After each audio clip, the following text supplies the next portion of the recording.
The best thing I've ever done for business is traveling. And traveling to meet people and to see new things.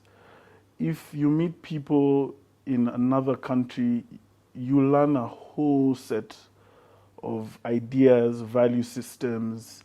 They interact with the world in a very different place. I mean, I once traveled to Singapore and met a guy who's lived on a boat all his life. You know, contextualize that. What do you mean you live on a boat?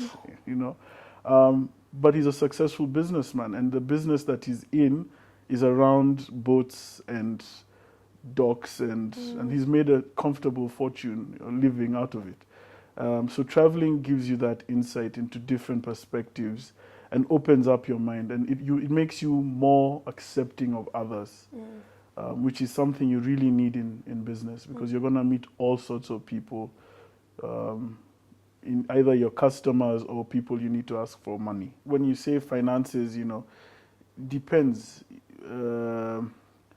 Depends on what your next 5 years, what you want for your next 5 years. It depends on what you want in the next 2 to 3 years. So if you want to buy a house, you need to make sure that you're saving enough for the first installment, and that in 5 years you'll have enough for the mortgage payment. If you want to buy a car, if you want to start a business, I always say prioritize. So if you had 100,000 shillings, ask yourself in 5 years, what do I need? And work backwards. And when you have a goal like that, the serendipity that just happens and things start falling into place once you get over that 50% mark. Yeah, so prioritization is my key piece of advice in that respect. So if it means that you have to wake up at 5 in the morning for the next 5 years to craft and hone your skill, you have to. Because when you're playing at that global level to be the best at something, there's American kids, there's Singaporean kids, there's Korean kids, there are African, Ghanaian, Nigerian kids who also want to be the best at what you do. And so you're competing at that level.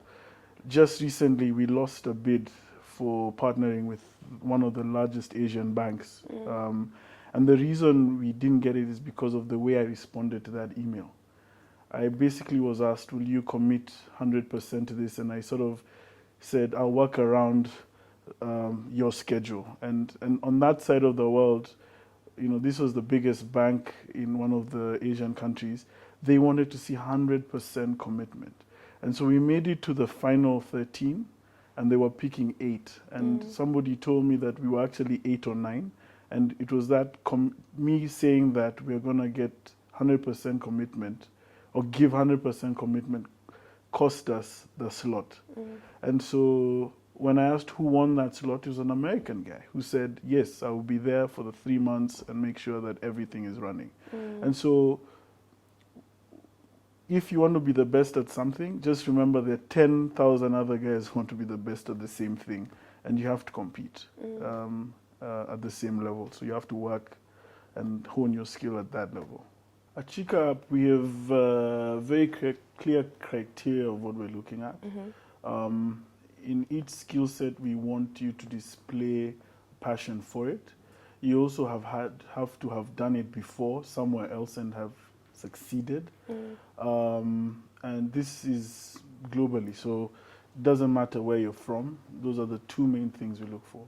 Passion, and you must have done it before to prove that you're actually good at what you're saying. Passion always shows through at some point. So if you're passionate about something, you can show where that passion is, and you can show results of that passion. Yeah.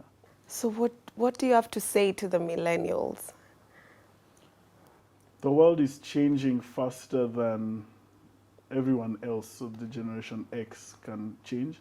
We, the millennials, have lived through the tech revolution and have interacted with the world in a much different way. So it's our time now. Be the best at what you do and love it.